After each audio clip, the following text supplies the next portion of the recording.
Hi, I'm Amy from Stitch in Heaven, and I'm here to show you today one of our Block of the Month quilts. It is called Camp Sugar Bear, and it's by the Quilt Company.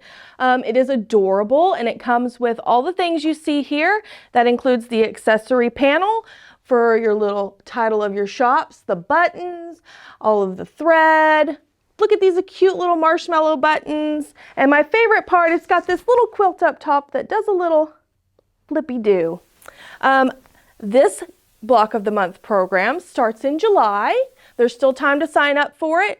It also does come with the backing, which a lot of our customers enjoy. And one of my favorite things about our Block of the Months is even with my busy schedule of a mom of three, I can do these little small blocks at a time, and by the end I've got this beautiful quilt, and it's not just something I sit and do all at one time.